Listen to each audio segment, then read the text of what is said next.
Okay, so officially now, welcome to our suicide prevention class. So this is kind of part two. We had the lesson originally, probably I guess a little over a month ago now, where we were able to hear some great tools about suicide prevention, how to be able to save lives, and we wanted just to share a little bit more, allow people to have, if you have some other questions.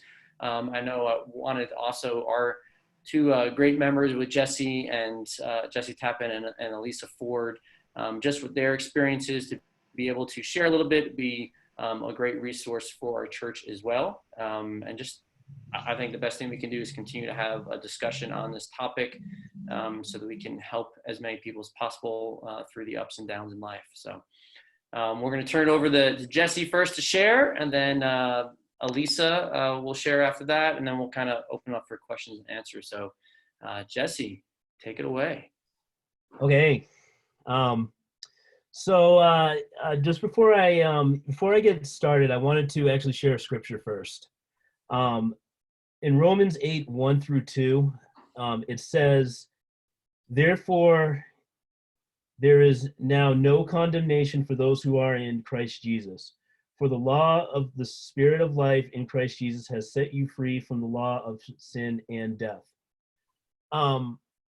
I think it's important to kind of to listen to the part about there being no condemnation, especially when talking about suicide awareness, because there's a lot of misconceptions, and that's part of what I'm going to even share about in my own experience. So first, if you haven't heard, I know you guys probably all know who I am, but a little bit more about me is I was baptized in the campus ministry coming up on 20 years ago. I've been a soldier in the Army for the last 22 years. My wife Diane and I have been married for the last 13, and we have 3 awesome, if rambunctious, kids. But one of the main for the Army, I have done a good amount of work with suicide prevention. I was actually an instructor for the Army's program, which is called ACE, SI, which the Army operates off of acronyms. I understand that. But that basically stands for Ask, Care, Escort, Suicide Intervention. And it's just basically the program that the Army uses to give soldiers a basic level of how to deal with a fellow soldier who might be suicidal. So it's well, as with anything with the Army, it's a work in progress, but it's actually been very for a lot of soldiers, and it has helped save lives. Because one of the things you don't know about the Army, and through my work in Iraq and as a recruiter, suicide is a huge issue in the Army. I personally know a lot of, I personally know people who have committed suicide, and each time it's more difficult than the last. But the main reason why I wanted to share, it was not so much about them, but it was about me. It's probably going to be very difficult for me to kind of get through this next part. But I am actually somebody who came close to committing suicide as a disciple, and it was during my second deployment in Iraq. Without trying to get through a lot of the kind of the backstory about it, but I was around 2005 to 2006. I went from being a part-time soldier to a full-on active duty soldier, for still working for the Army Reserve. I had to change my job. I was doing construction for the Army before. Then I switched to vehicle maintenance. So I was sent to Fort Jackson, South Carolina, and what really was a crash course on vehicle maintenance. And then soon after that, I reported to my unit, and when I walked into my unit, the first thing they said is like, "Oh, welcome to the unit. By the way, in 3 months, we're going to Iraq." And my answer was, "Well, I just got back from there." Well, it was about a year since I got back from there, but I was like, "Well, I was there not too long ago."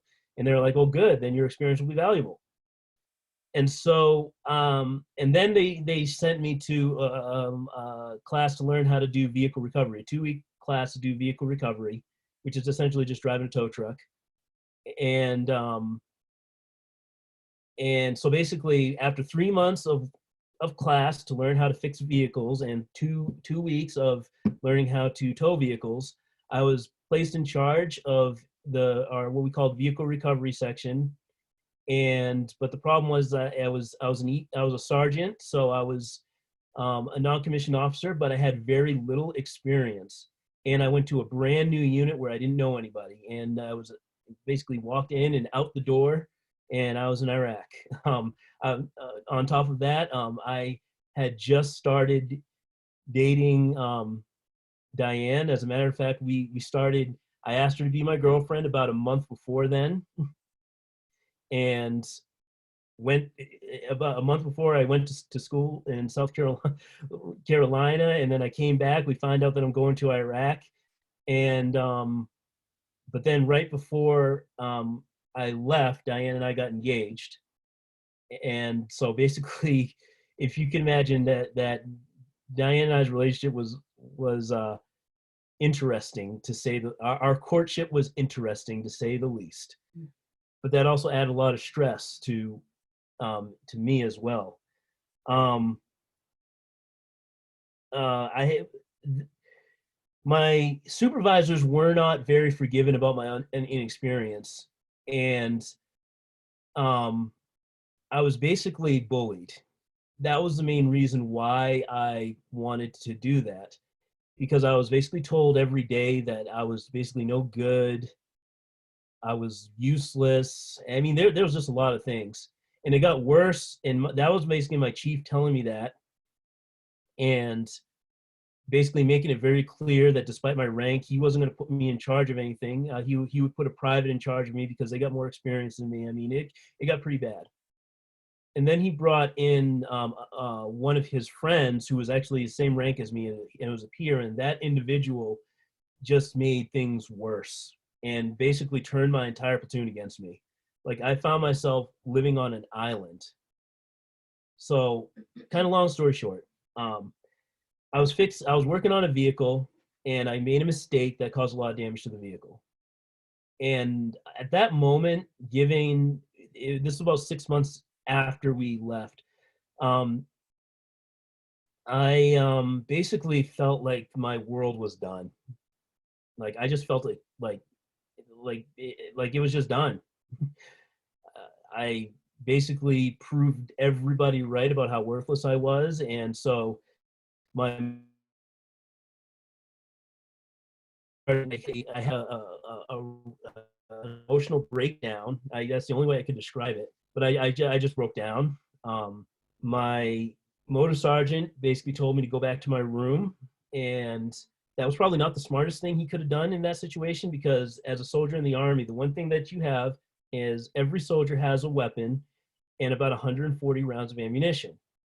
Well, I had a weapon and about 140 rounds of ammunition, an M16, and I also had a 9mm pistol that I took on convoys with me so I could work, and about 40 rounds of ammunition in that. And during that time, I just started thinking about how that I was worthless. I could go through just a whole lot of things, but I basically made the decision that I was better off dead. And I left. It actually kind of put me in a good mood, believe it or not. I actually started feeling like better because I knew what I was going through was going to end. So I went back to work, put on a happy face, kind of joked around about what happened a little bit. And then the other guy, the other NCO, my motor sergeant asked me, "Hey, you okay?" "Yeah, okay, good." Kind of get back to work. And my chief came up and was just like, "Hey, why don't you come talk to me? You don't need to break down like that." "Well, I don't want to talk to you because you've been basically putting me down this entire time." And then the other guy who I was telling you about, he came up to me and was just like, "Hey, don't worry about it. I fixed it for you. So everything's all good." That didn't make me feel any better. That made me feel worse. So I had basically started coming up with a plan. And earlier that day, before we went to work, just casual conversation with my roommate, I knew he was going to leave to go to the to go to the PX on the base that we were staying in. This was in it's a base called Camp Anaconda, Iraq. It was in the city of Balad, Iraq. Um, and I decided that when he was going to leave to go to the PX, I was going to kill myself. And I decided I was going to use my pistol because it would be easier to use. And so after he left, it took me a little bit to work up the nerve to do it.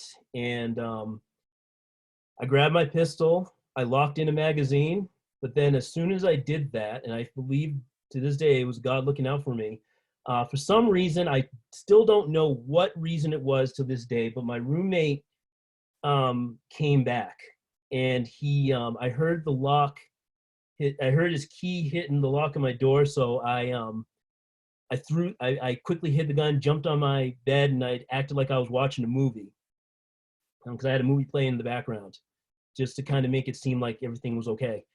And he just kind of looked at me for a little bit, and he didn't say anything.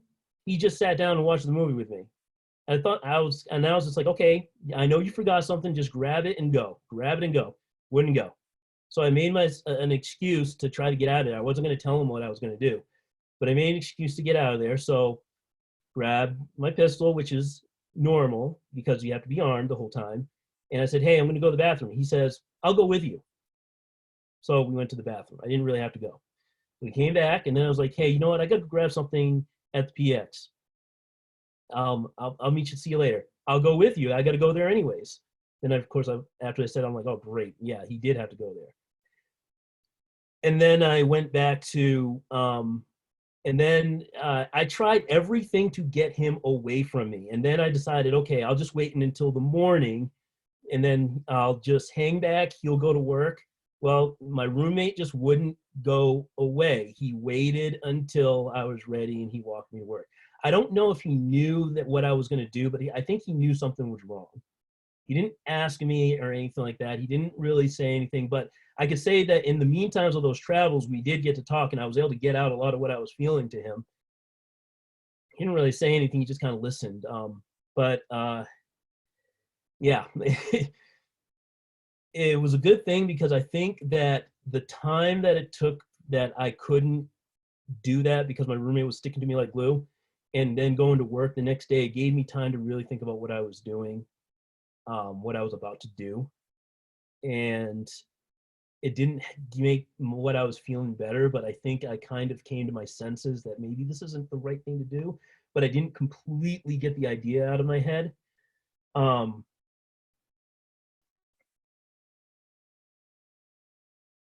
Things a little bit.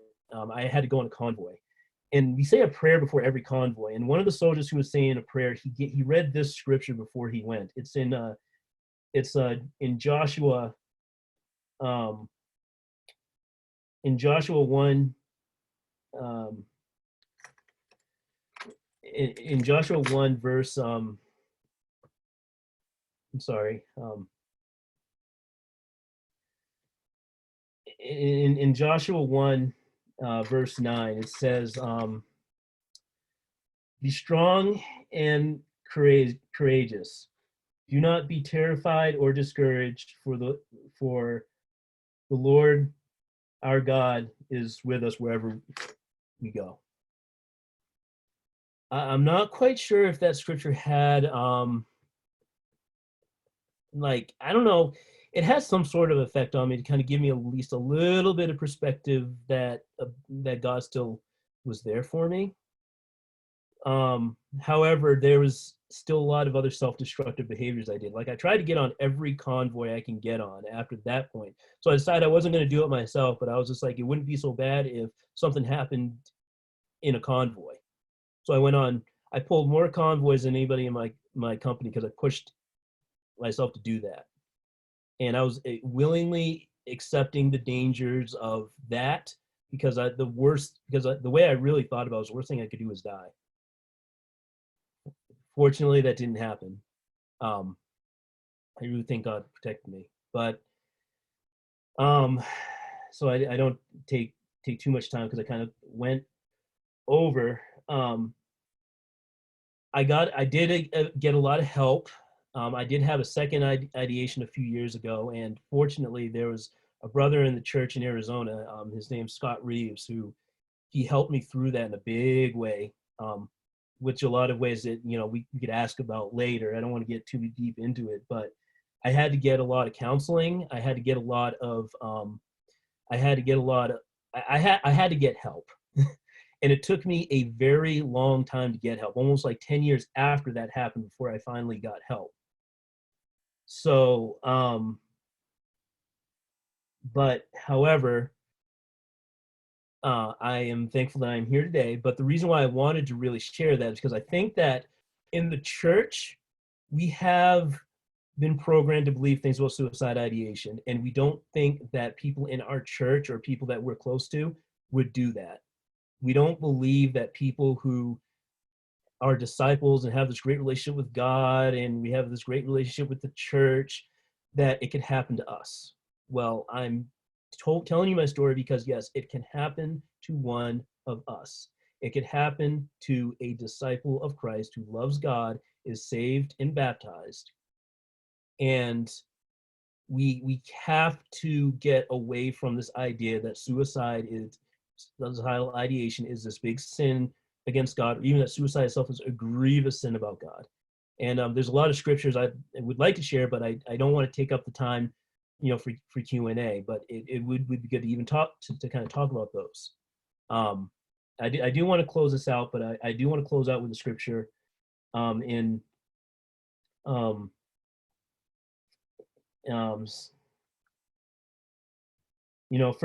First Corinthians 10:13, that says, "No temptation has overtaken you except what is common to mankind.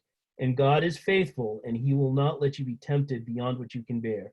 But when you are tempted, he will provide a way out so that you can endure it." And I can tell you that, God provided me a way out. My roommate, Mark, was a way out that he provided in that moment.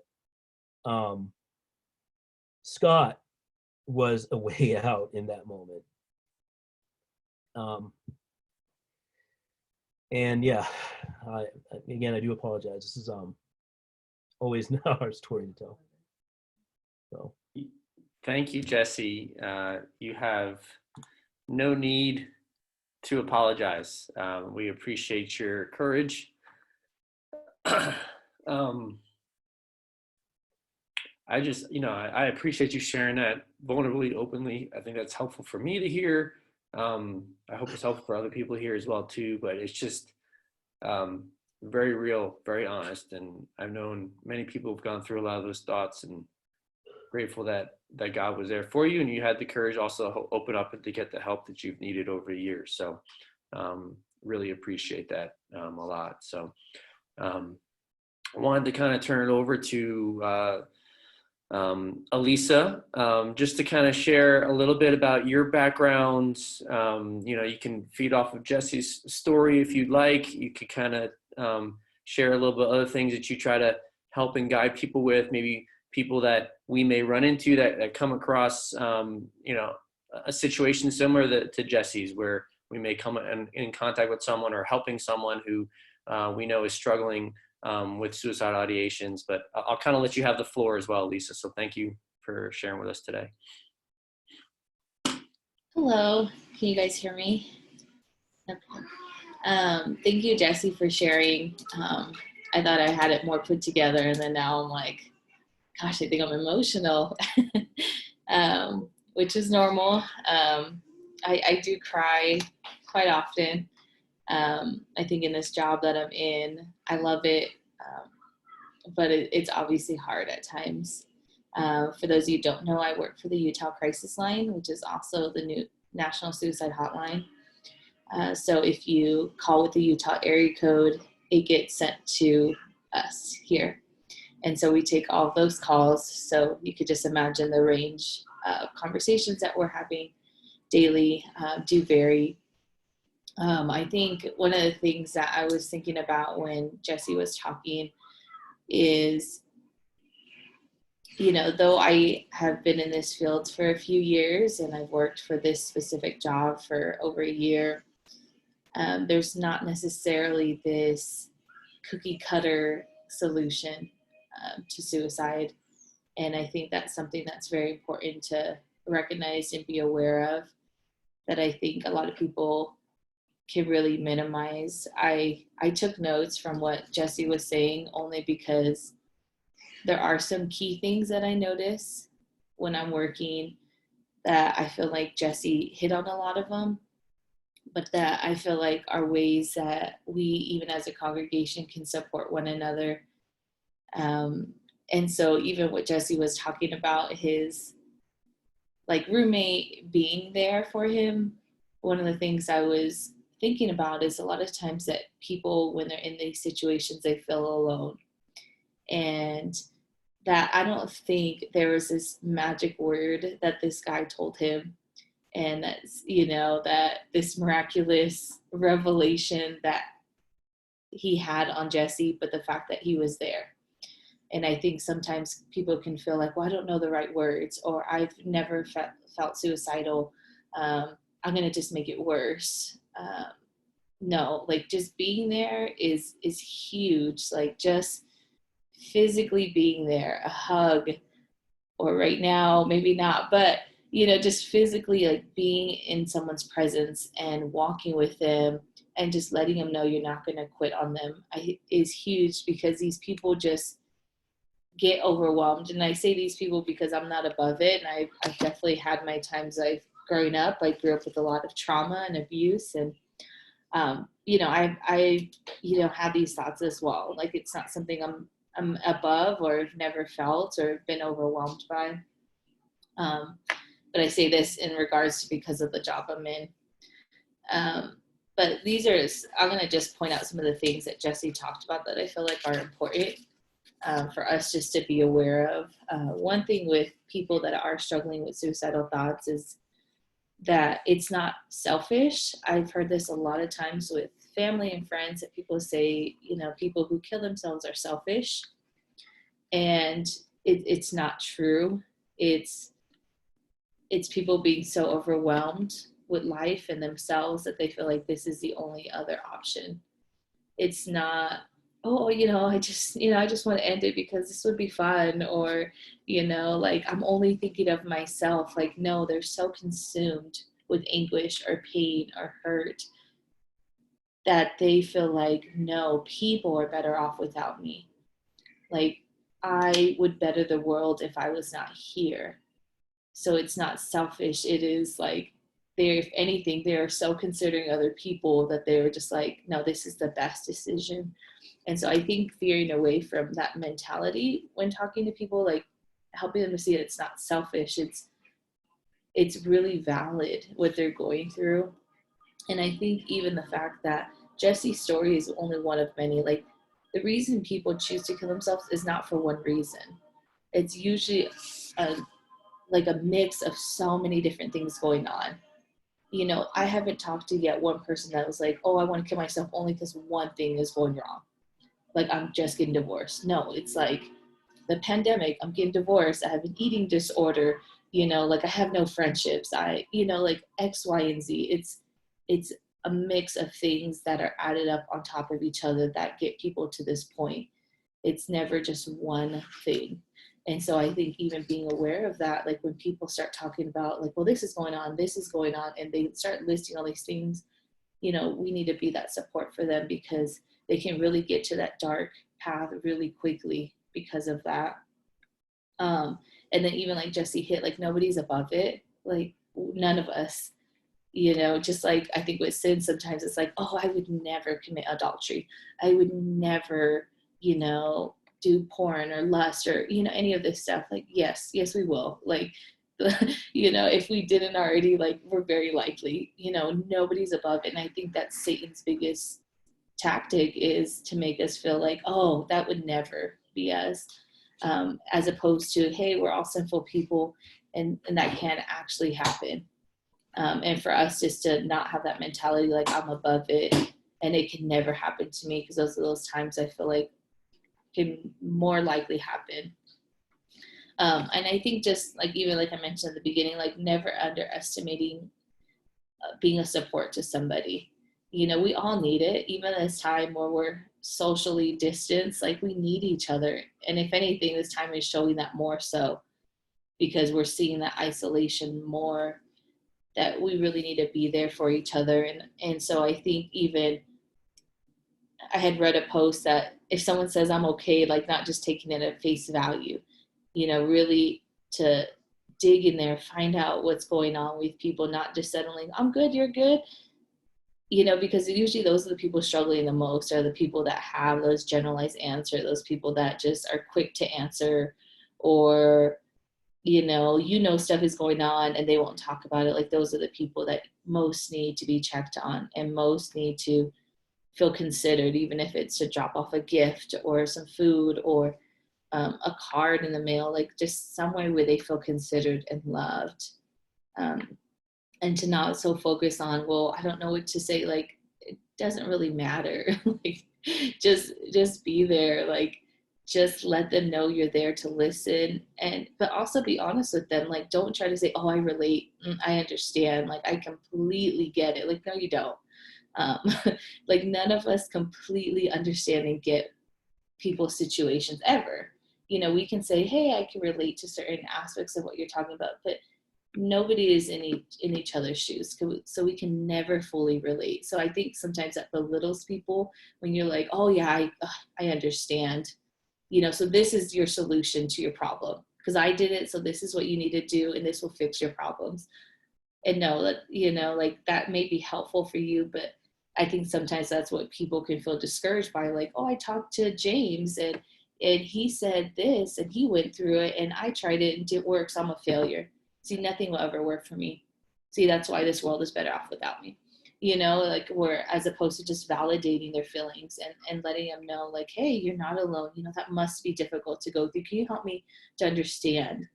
I want to understand, but can you just share it with me? Because, I feel at a loss. I feel like I don't know how to help you. What does a friend look like to you? What does support look like to you? Share that with me so I could be there for you. Like leaving those open commentaries, asking the person, and just being there if they don't know how you could be a friend to them. And I think even like what Jesse was talking about, like it took him 10 years to get help. I think understanding that it's not weakness to get help, like at all. I know people call us all the time and they're like, oh, I feel so bad. I'm like wasting your resources. Like there's somebody better you can talk to right now, but it's understanding that we are valuable and we are important and we deserve to get help and to not apologize. I know even Jesse at the end was apologizing. We never, ever need to apologize for crying, for being weak, for having weak points, for making decisions we regret. Even that, like never apologize. Like that's who we are and that's what we went through, but it's okay to get help. And it doesn't mean we're weak. It just means that we had a weak point and, we need help. Just like I tell people, like, you're not stupid, but you make stupid decisions. I've made many, but that doesn't define me. And that's not who I am. But I have those times where I'm needing that extra help. And I think helping people to understand that, a lot of the scriptures, Jesse was talking about, I were ones I actually wrote down, but what I most appreciate is the one he was talking about in 1 Corinthians 10:13 is about God providing a way out. And I say that because it's not always, I feel like, somebody that may just be there in the moment. I feel like God provides a way out, sometimes not the way that we expect, but to not rule it out.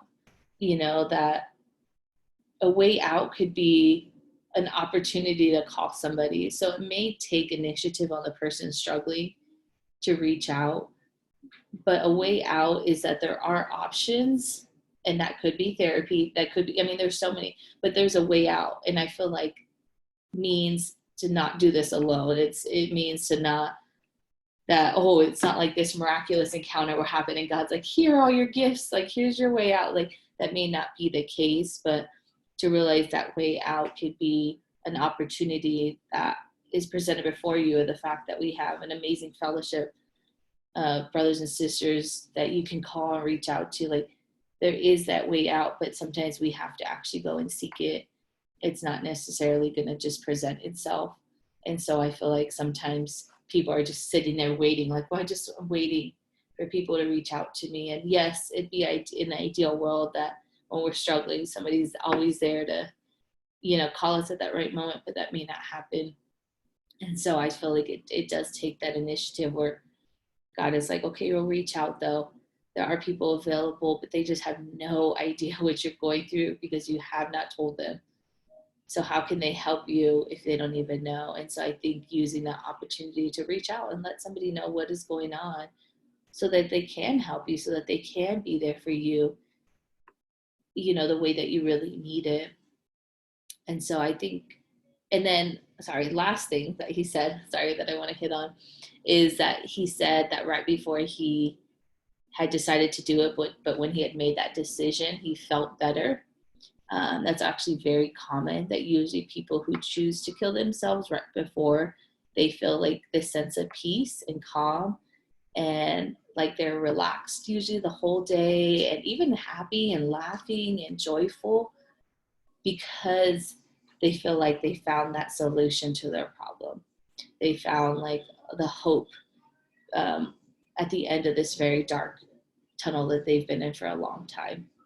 And and so I think also, if someone's been struggling and then all of a sudden they're just like, oh, they're fine, like, don't settle, like really be there for somebody and really find out what's going on, because that is very alarming for someone just to shift to be like, I'm like depressed and I'm suicidal and I'm struggling, and the next day they're like, oh, I'm just, the world is amazing and great and perfect. And like, that's very concerning, because there's something that you may not know. And I've talked to family members of people that have killed themselves, and they're like, oh, they seem so good, and they're like, everything's taken care of.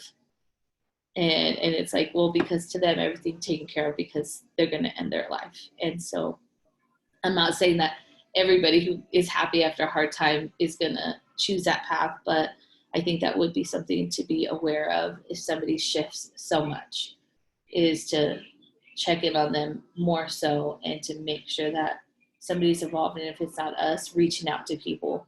When I'm struggling, Zoe texts people, and I hated it when we were dating and first got married, but I love it because what, we need help.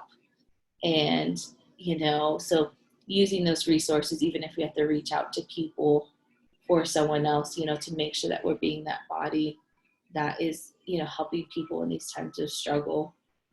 But I think those are some of the things that at least I noticed, and those are very similar patterns to the people I talk to and interact with on a daily basis.